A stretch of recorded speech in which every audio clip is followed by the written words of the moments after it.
I don't know if you've noticed it, but there's a football game this afternoon. And the Atlanta Falcons are actually in it.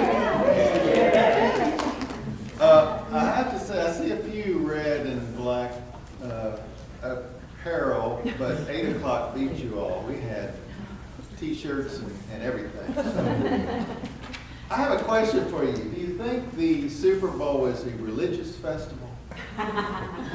It is surely a festival, but is it religious? Most people would say no, but when you think of it in terms of devotion to the team or the game itself, there can be an almost religious-like zeal. Last Sunday, it was interesting. We were finishing up the vestry retreat, and throughout the day, I received 8 breaking news notifications on my iPhone from WSB Channel 2 News. Very important news. Falcons board buses to head. And then the next one, Falcons near Atlantic Station for Rise Up Rally. And then the next one, Falcons arrive for send-off at Atlantic Station. And then the next one, Falcons now on their way to the airport. And then Falcons have arrived at airport and will soon be boarding the plane to Houston. And then Falcons officially on their way to Houston. And then Falcons land in Houston for Super Bowl 51. And then Falcons now in Houston preparing for the Super Bowl. And on and on. It was like this vital breaking news all day long. I kept thinking, what's going on? But it is exciting. It's been way too many years. And we all got to just say, rise up, Falcons. It's very stirring. So, is the Super Bowl a religious festival? Well, it's interesting. One of my favorite preachers and people was Barbara Lundblad, and she was pondering this past weekend. It's kind of interesting.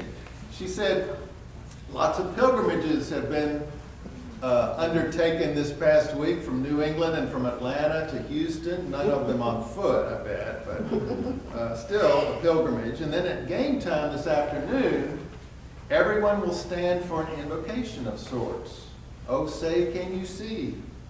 There's no stained glass windows, but there's a big American flag carried by soldiers. And there's almost some liturgical actions to that. The hand over the heart, the cap removed. Some sing along with the national anthem. Others just mouth the words silently as if in prayer. And at the end of the musical invocation, there's a sense of anticipation that explodes and people cheer and clap. And then during the game, ushers will move through the aisles shouting for offerings. In return for hot dogs or beer. Now in church, people don't usually get those kind of tangible rewards for their offerings. Maybe that's why people are so willing to pay such high prices for those little paper ticket stubs for the Super Bowl. A week before the game, available tickets range from a low of $5,000 to over $16,000 each. Far more than most people would ever consider giving to a church. But well, what would Jesus think about the Super Bowl? Of course, he never said anything about football. But he might raise questions about spending all that money. Of course, a lot of football is played with prayers to Jesus. But religion and patriotism and football all kind of get mixed up on the field, but they aren't all the same.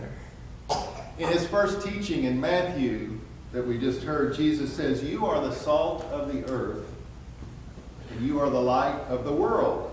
Well, what did Jesus mean by calling his followers, his fans maybe, to be salt and light?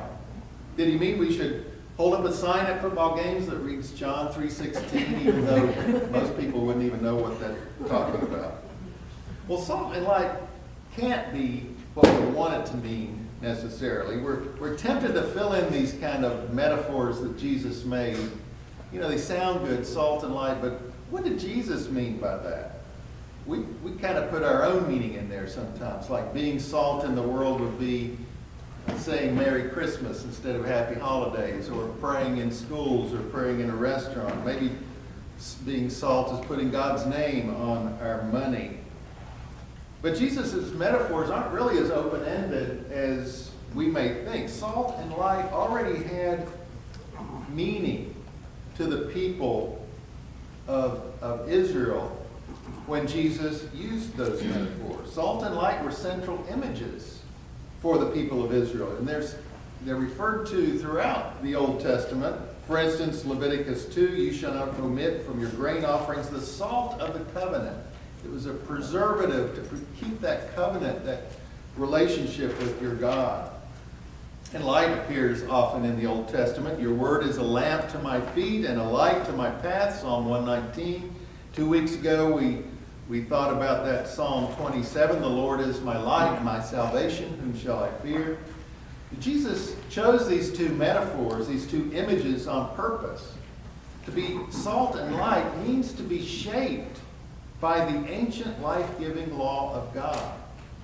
And Jesus said it plainly here, think not that I have come to abolish the law and the prophets. I've come not to abolish them, but to fulfill them. So we can't tear Jesus' images from their roots in Hebrew Scripture. Then the Old Testament lesson today that we heard from Isaiah fills in these metaphors and what they meant when Jesus said them, what's behind them. These verses in Isaiah were written sometime after the people of Judah had returned from exile in Babylon. They returned, as we heard from Amy Jill Levine this morning in Sunday school, they're very excited to come back home, but they found the temple in ruins and so much to rebuild. And so they tried to rebuild their lives. The last chapters of Isaiah are filled with visions of hope, but also urgent warnings.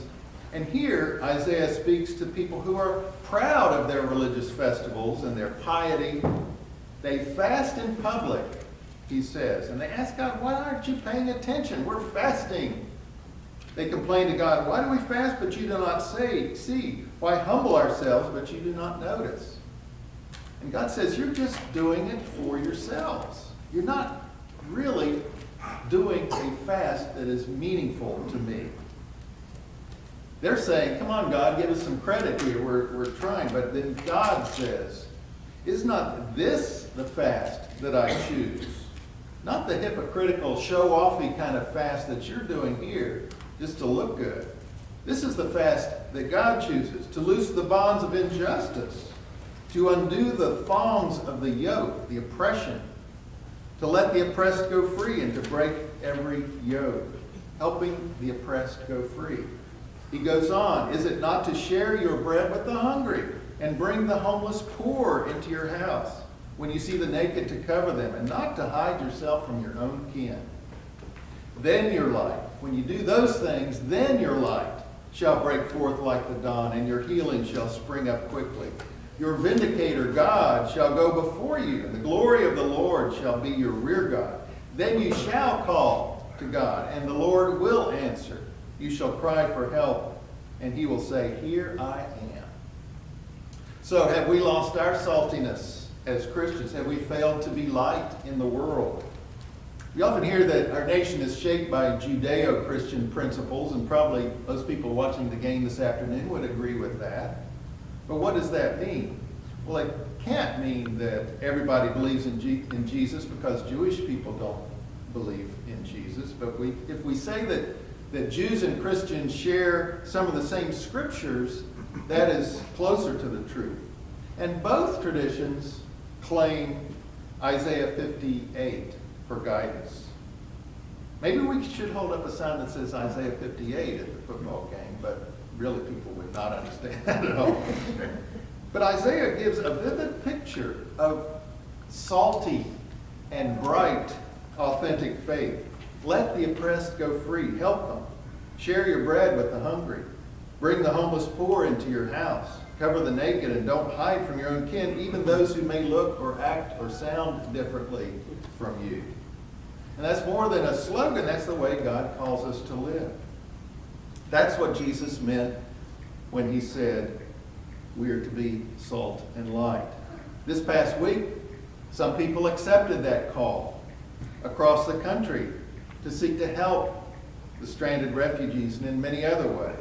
They considered them their kin in God. God calls us to serve in ways like these, and in St. Gabriel's we do that in a number of ways, through the food pantry, through our outreach to the Hispanic community. And that's what Jesus meant when he said we are to be salt and light. Don't lose your saltiness. Don't hide your light under the bushel. Rise up, falcons? Yes. But rise up, followers of Jesus. Rise up. Amen. Amen.